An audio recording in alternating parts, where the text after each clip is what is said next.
We know how the story ends. Diana, Princess of Wales, has died in a car accident in Paris. The world has lost Princess Diana at age 36. The body of a princess so loved by her people. Shared by many that the paparazzi bore some responsibility for her death. But how did it begin? Who was Diana before the paparazzi? Before the palace? Before the prince? She may have become the people's princess, but Diana was born into the aristocracy. That's the irony. We'd called her fresh and innocent and a flower and a fairy tale, almost like she was scooped up from rags into riches. No, Diana came from one of the most powerful landed families in the country. The Spencer family contained a wide variety of dynamic, charismatic historical figures, who both were products of their ages, but also architects of their fortunes. We don't think of Diana as someone who studied history, but I think she was aware of a heritage to live up to, and perhaps something to reclaim.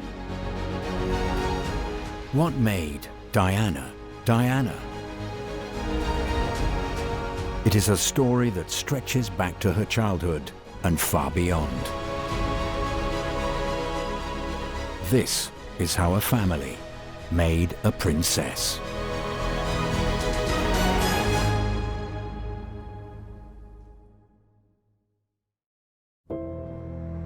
The Spencer family tree, one of Britain's grandest aristocratic lines.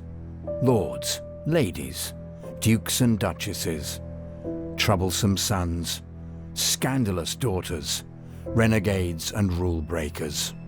And on the 1st of July 1961, they were joined by a baby girl, Diana Frances Spencer. She was the fourth child of the Viscount and Viscountess Althorp. But her birth was tinged with sadness and with disappointment. She was born in the shadow of a terrible tragedy that affected Frances, her mother, and Johnny Spencer, her father. Of course, they wanted a male heir. They'd had 2 daughters up until then. Frances got pregnant again, hopefully the boy, the heir that they all wanted. Unfortunately, he lived for 10 hours. He was born badly deformed.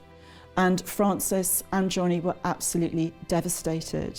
To give birth to a baby that lives but for a few hours, that would leave you howling with grief for months. Nowadays, you'd be in therapy for years. But she's back at it and pregnant again within a year. Even now, aristocratic families, titles and land are passed down the male line, what's known as primogeniture. And so a son was absolutely necessary to inherit the family titles and wealth. The pressure was really on for Diana's mother Frances to produce the son and heir.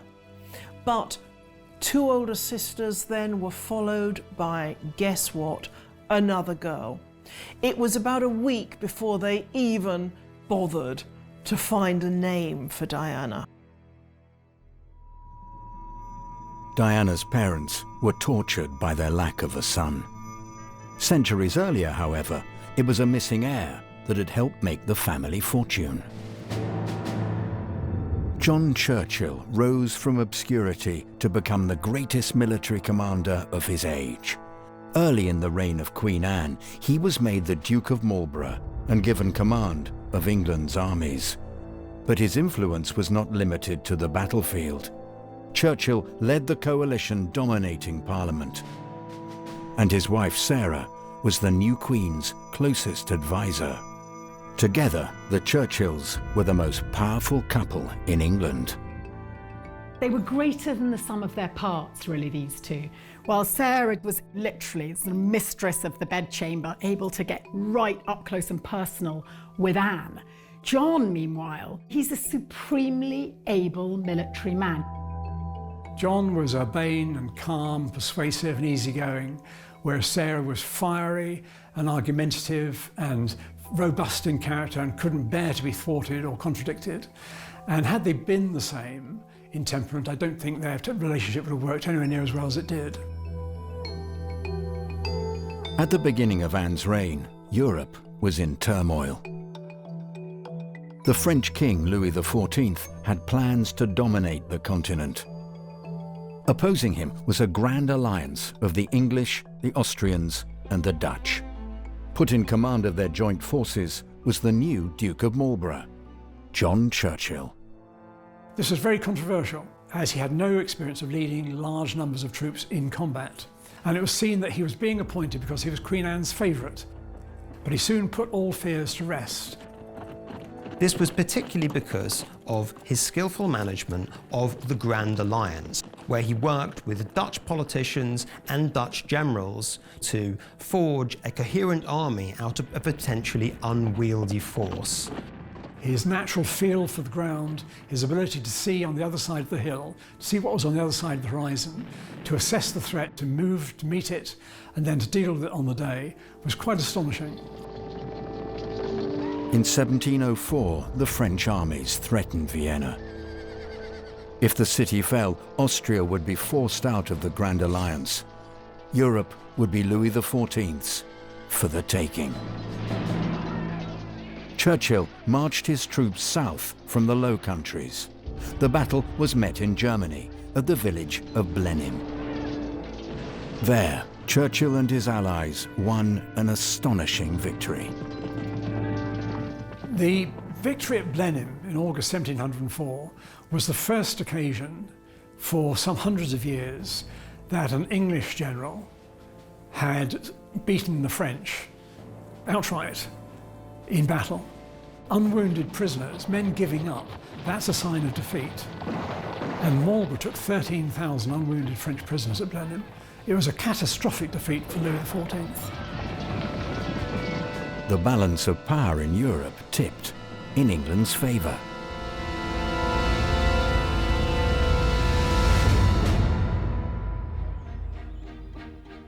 The Churchills were handsomely rewarded for John's success. An estate in Oxfordshire was gifted to them, along with the funds to build a magnificent palace there. The gift of Blenheim Palace, in a way, is a sign both of their political and social significance, but also, of course, it consolidated their position economically in terms of massive wealth. The house is a gigantic showpiece. Some of the people who had to live in it, Sarah included, actually complained of that it wasn't really ever a home. It was a monument to John Churchill's, to Marlborough's victory. When Churchill died in 1722, the Duke left no living son and heir. But so grateful was the nation for what he had done that Parliament allowed his eldest daughter to inherit the dukedom. Henrietta became the new Duchess. But when she too died without an heir, the title passed to the son of her younger sister. A younger sister who had married a Spencer. Charles Spencer was now the third Duke of Marlborough and master of Blenheim Palace. His became the senior branch of the family and was later known as the Spencer Churchills. British wartime Prime Minister Winston Churchill was his direct descendant. But while Charles Spencer inherited the Churchills' title, he did not get his hands on their money. The fierce old Duchess, Sarah Churchill, disliked her grandson and cut him out of her will. When she died, her vast wealth passed not to Charles, but to his younger brother. In 1765, the son of that younger brother was made the first Earl Spencer. And this man, John Spencer, was Princess Diana's great-great-great-great-grandfather. A missing heir had made the family wealthier than ever before. And every generation of Spencers afterwards would remember the need for a son. The pressure on young couples like Diana's parents was immense. Relief for Johnny and Frances finally came in 1964. But the birth of Charles, the longed-for heir, could not mend the unhappiness of their marriage. Diana and her new little brother would enjoy a childhood of privilege unimaginable to most. But it would not always be a happy one.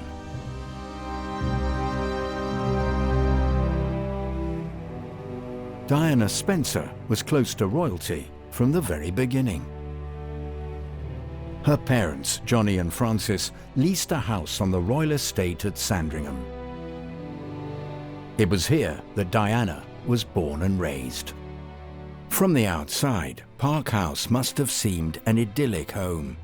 It had 10 bedrooms, a swimming pool, a tennis court, and 6 full-time staff. But behind closed doors, the house was the scene of furious rows and resentful silences. The marriage of Diana's parents was disintegrating. Frances hadn't found marriage easy from the start. She'd found her husband not enormously emotionally literate, basically. There'd been that huge pressure to produce a male heir, and when it seemed she couldn't, he seems to have blamed her for it. Problems, though, went deeper than that. Frances had married him quite young. There was a 12-year age gap. She was lively, very sociable. He was happy with the life of running the estate and didn't really change so much with the times. You know, why should he? Frances began an affair with a wealthy businessman. Peter Shand Kydd was bohemian, outgoing, amusing. Everything Johnny was not. In the summer of 1967, Frances left her husband for him. We think of the 60s as this kind of free-flowing decade of change.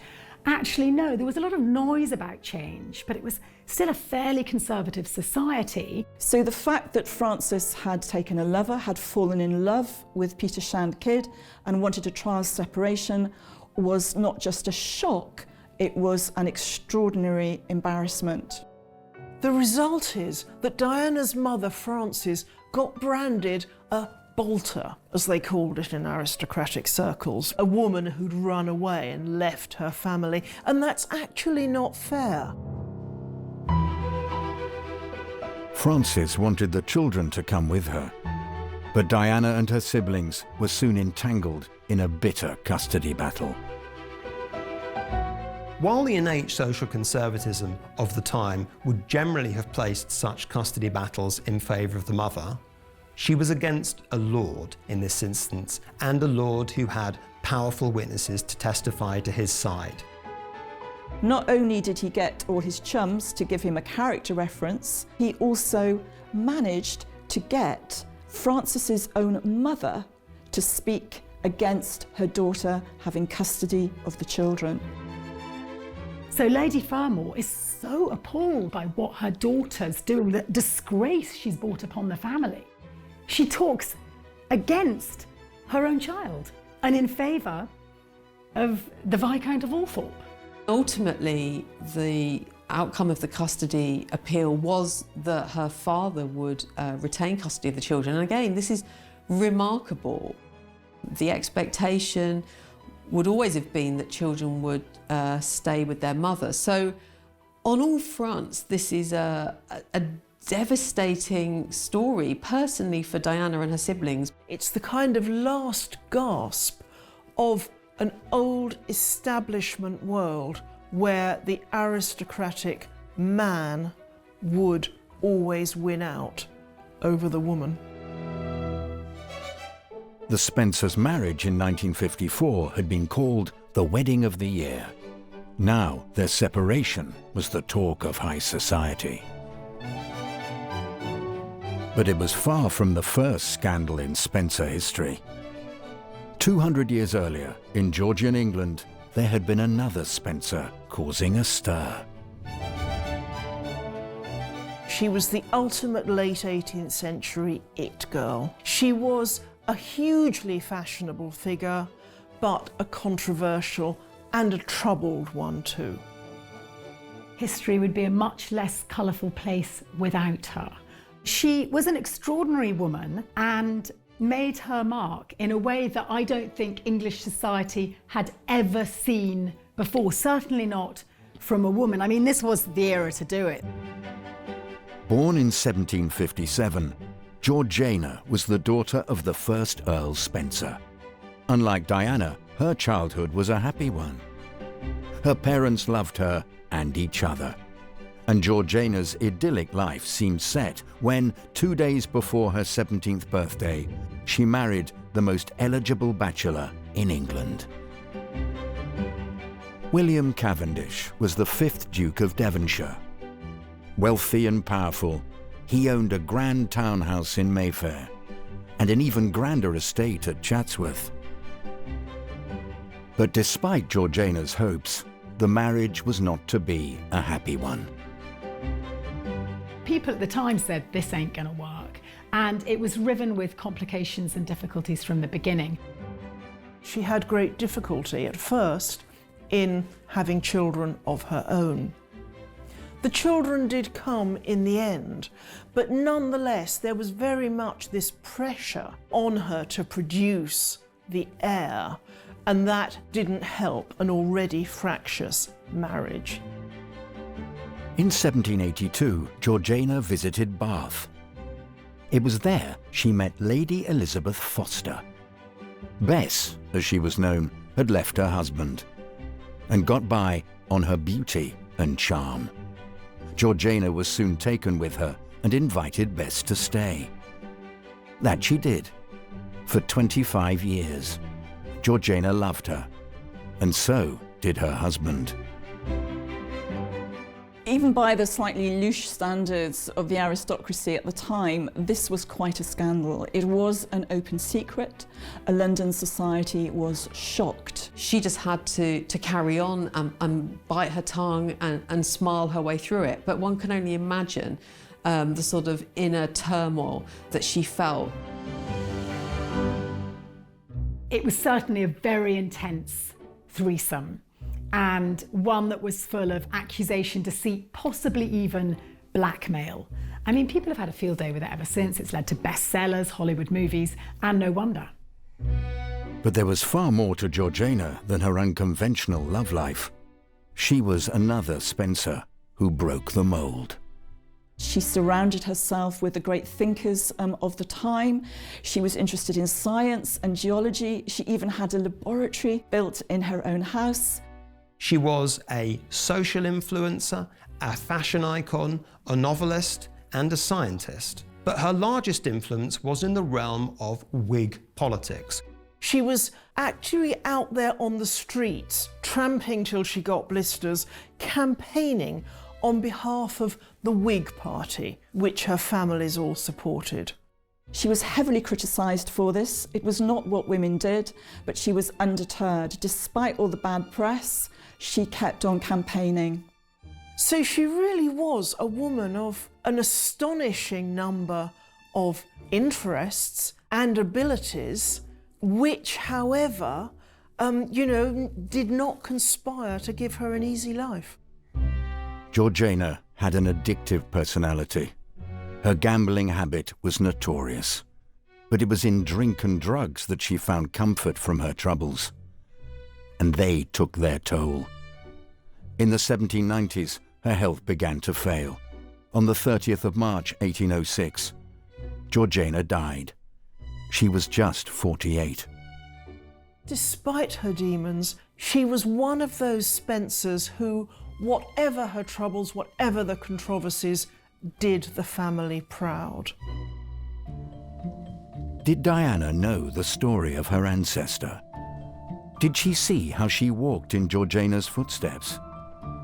Diana's marriage would become just as unhappy, but she also shared with Georgiana that Spencer daring, that willingness to break taboos for the causes she believed in. Both were immortal style icons of their age that set media tongues wagging and were the subject of continual scandal and interest. They both also tried to break the mould of what was expected of women of their time. But of course, tragically, they also had demons. Neither woman was conventionally pretty, but they were show-stoppingly beautiful. Everybody around them wanted to be near them. There was something about them, and it was that they didn't seem to be aware of it. After the death of Georgiana, the Duke of Devonshire married her friend, his lover, Bess Foster. It was a match despised by Georgiana's children. More than 150 years later, the modern Spencer children would also be left unhappy by their father's choice of new wife. In 1973, Diana's father began a relationship with Rain Legg. She was the daughter of Barbara Cartland, the romance novelist whose books the young Diana loved. But there was not the same affection for Rain. With her mother and father remarrying, the young Diana was shuttled between two distant households. The divorce had traumatized her. She had every toy a child could wish for, but it was love she craved. Diana was always plagued with insecurities, lack of self-worth. Why didn't they love me enough? Wasn't I lovable enough for them to stay? This then became the story really of her childhood, and that sense of rejection was something that no doubt stayed with her in the years that followed. The traumas of Diana's childhood may have scarred her, but they also taught her compassion. It was a quality that would stay with Diana all her life, and one day lead her to fall in love with a prince.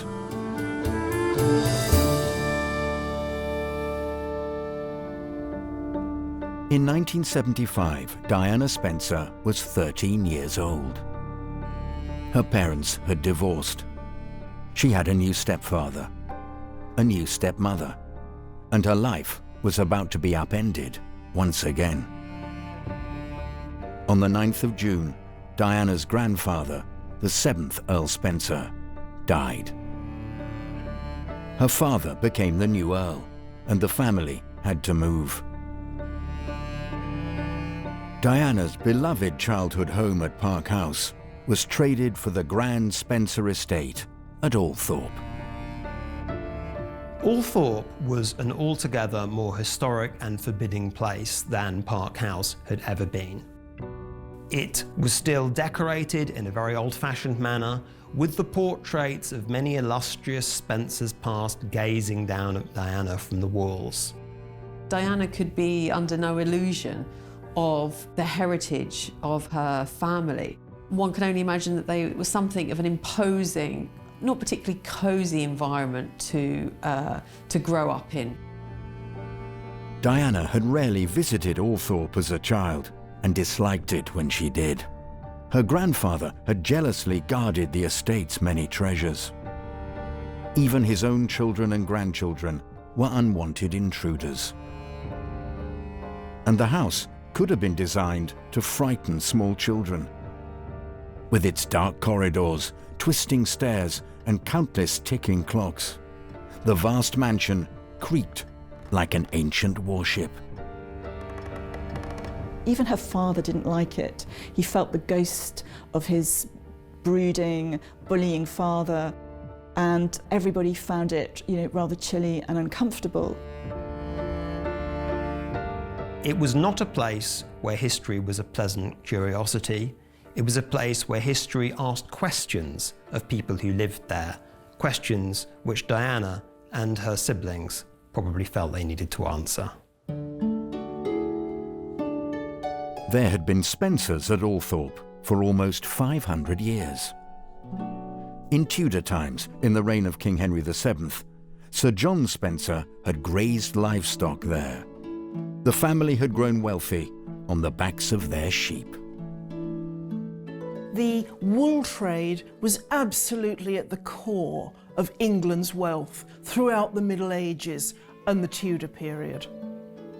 Sheep farming was becoming incredibly lucrative, and the Spencers were one of the very small number of families who controlled a lot of sheep pasturing land, with their main estates being ideally suited for that purpose.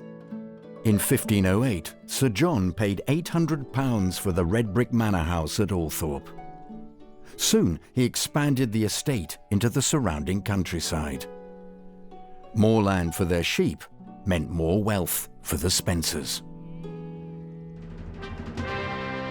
And with those riches came power. A family of sheep farmers became barons and members of Parliament. By the 17th century, the family was said to be the richest in England. A visit by Charles I in 1636 saw the house at Althorp expanded with a new drawing room and a hall fit for a king. But the Spencers' wealth and privileged position at the heart of the English establishment was soon under threat. The country was sliding towards civil war. And the young lord of Althorp, Henry Spencer, would have to choose a side. By 1642, the country's split. They're taking sides. It's a great polarisation between the Cavaliers and the Roundheads, as they will later be known. Henry Spencer was courted by both factions. He was sceptical of the Royalists because of the growing absolutist tendencies in the monarchy and its tendency to ignore Parliament, but also suspicious of the parliamentarians who, as he saw it, was spoiling for a fight. But the age of the Civil War was not a time for mild, moderate, peaceful men. And unfortunately, he had to choose. When it came to it, the idea of actually taking up arms against the king was simply too much. For him, it was a matter of honour. In August 1642, King Charles raised the royal standard at Nottingham. Henry Spencer answered the call. He would pay the price for his loyalty. His home, Althorp, was quickly occupied by parliamentary troops from Northampton. And far worse was to come in the fighting ahead. At the Battle of Edge Hill, the young Lord Spencer joined the cavalry charge that swept through the parliamentary forces. As a reward for his bravery, the king made Spencer the Earl of Sunderland. But the young man would not enjoy his new title for long. Just 3 months later, at the Battle of Newbury, he was struck by a cannonball and killed. He was 23. Althorp passed to his devastated wife, Dorothy. As the war raged on, it fell to this young widow to defend the family home. Neither warring faction, the Royalists or the parliamentarians, had much respect for these great houses. In fact, the first great Spencer property was Wormleighton, which was sort of on the cusp of Northamptonshire and Oxfordshire. And it is absolutely trashed, ironically, by the Royalists, because they don't want the parliamentarians to get their hands on it. And it was absolutely enormous. It made Althorp look like a cottage, to be honest. Because Henry Spencer had backed the Royalists and then the parliamentarians came to power, things were pretty tough for Althorp for a while. Dorothy was an incredibly astute woman. She was in a prime position to be able to preserve Althorp because while Henry dies for the king and the royalist cause, his uncle is a parliamentarian and backs his nephew's wife and helps protect her. Maybe we do see the canniness of the early Spencers in the fact that Althorp didn't really suffer too much in the Civil War.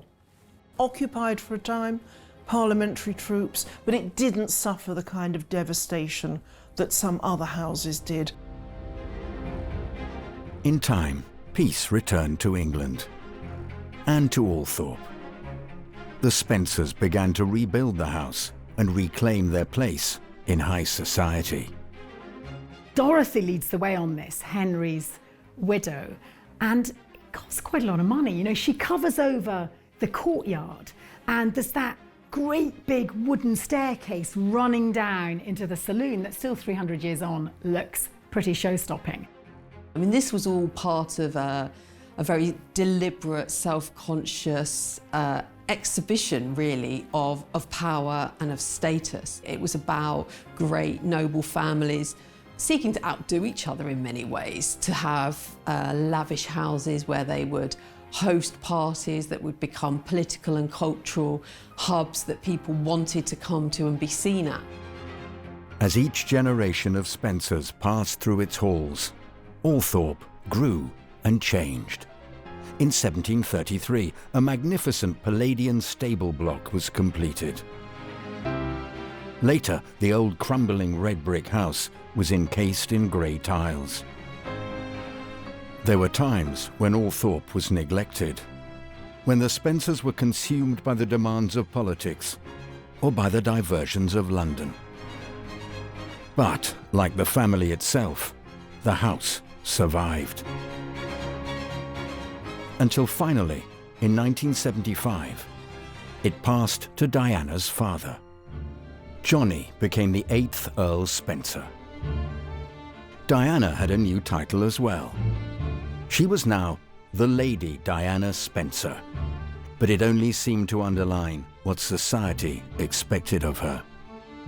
For Diana, like her female predecessors, it was all about marriage and then children.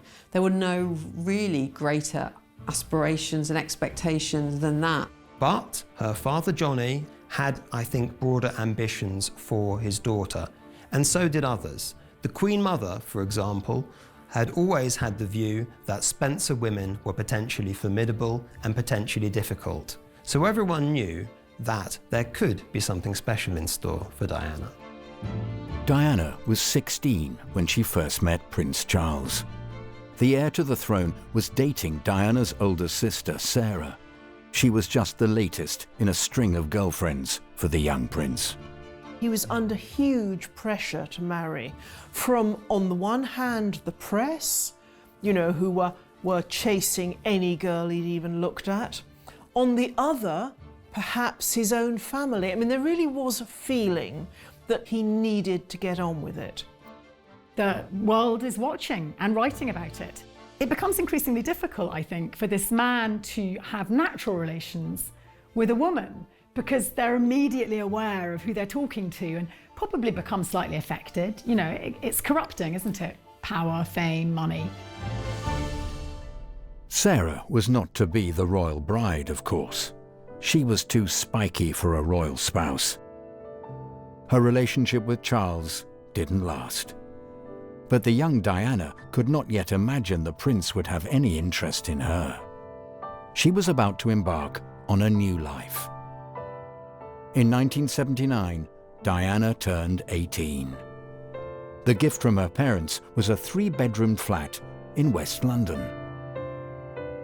Diana was the distinctive Sloane Ranger, living with some girls' school friends in Coleherne Court. She had fun, whizzed round in her mini metro, and took on a series of low-paid jobs, such as nannying, such as cleaning, and then enjoyed a lifestyle which was completely incommensurate with the kind of salaries that those jobs commanded. We often think of young people moving away from home, moving to London, rebelling a bit perhaps, discovering themselves, but that wasn't the experience Diana was ever going to have. To all appearances, it was this very, very staid, really quite old-fashioned, limited upper-class life. But the great change in Diana's life was just around the corner. For Prince Charles had not forgotten the younger Lady Spencer. A story, a tragedy, to outshine all the Spencers before her, was about to begin.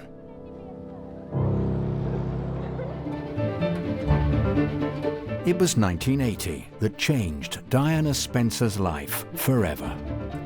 She was still a teenager and living with friends in a West London flat. Diana worked at a nursery school on some days, as a childminder on others. She even took on cleaning jobs for her older sister and her friends. It was a carefree existence. But all that changed in the summer of 1980, when Prince Charles turned his attention to her. Things were changing for Prince Charles. He was increasingly coming under pressure to settle down, to give up his bachelor ways. And one catalyst for him starting to think seriously about settling down was the death of his uncle Mountbatten. Just after Mountbatten's death, which was a ghastly personal tragedy for Charles, this sort of surrogate father figure is blown up. And she meets him shortly after that and is able in that kind of fresh teenage way of saying, I'm really sorry about that. I think he is impressed by her candour and the way that she isn't tongue-tied around him and seems to be unaffected by his status.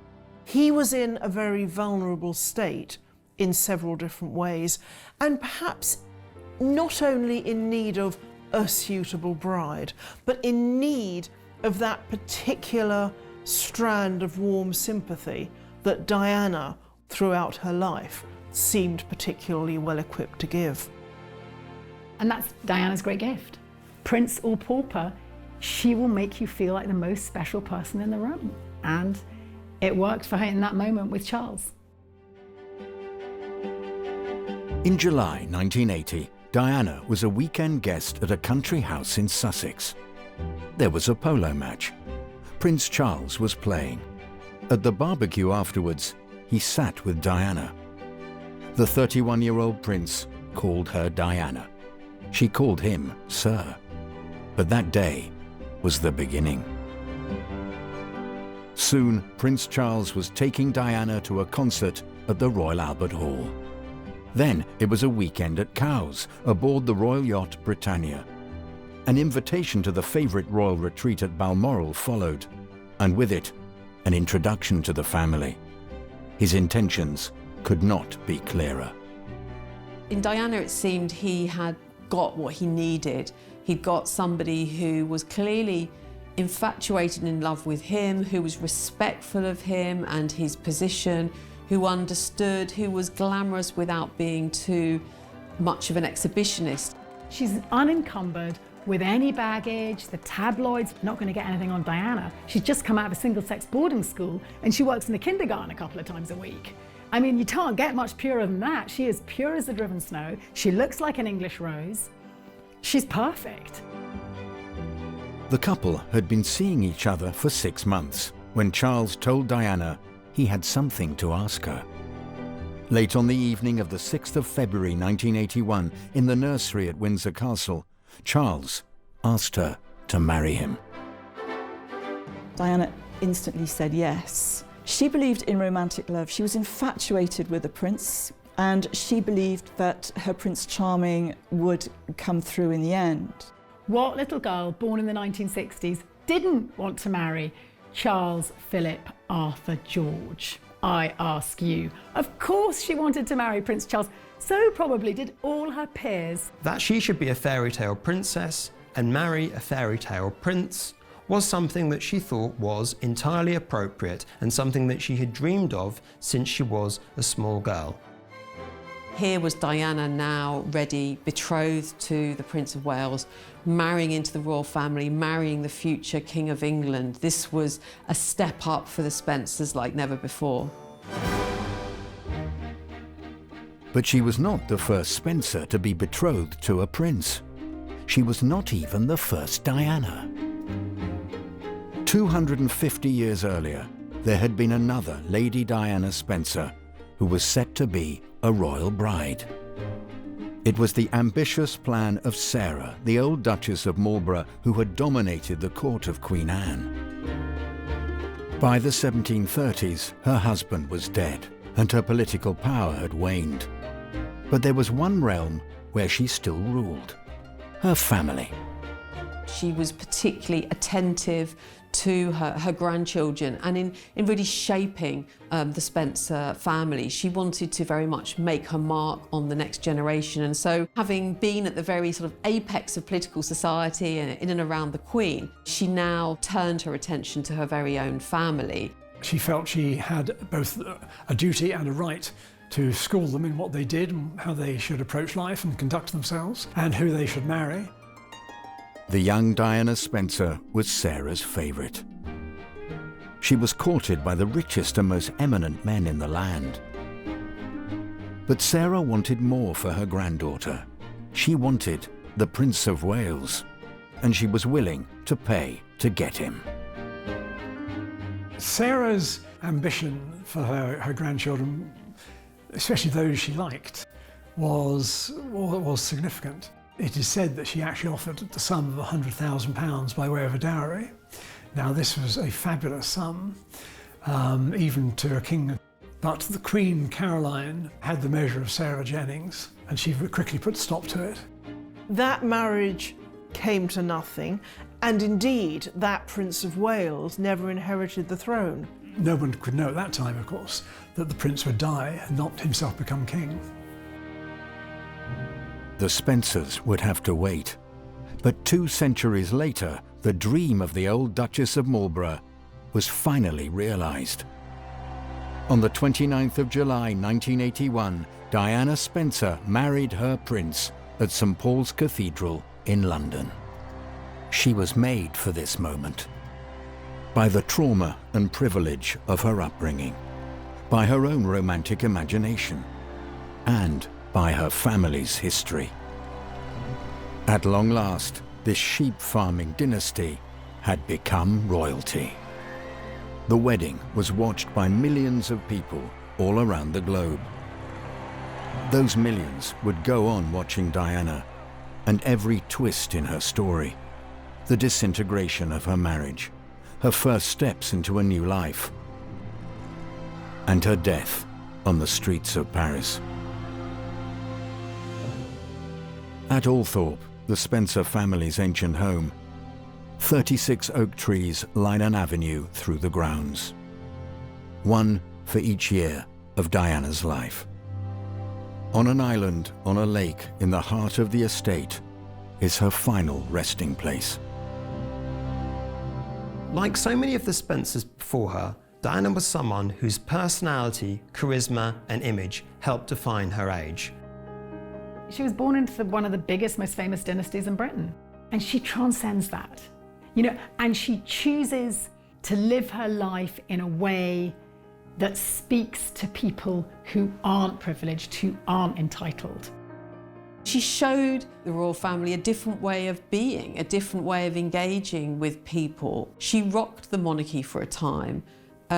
She challenged it, but I also think she changed it for the better. She was a Spencer woman through and through, characterful, strong, feisty. Yes, she had demons, but she embodies, I think, the spirit of many women that came before her. You do find those Spencer women with an odd kick in their gallop, with a readiness to push the boundaries. And I think that somewhere along the line, as she grew up, Diana was aware of that, and that played its part in moulding her story. The grand history of the Spencer family had intimidated Diana as a child. Now, she is a part of it. And of all those stories stretching back through centuries, hers is the most famous. Diana became a princess, a mother, a campaigner, an icon. But she was always a Spencer.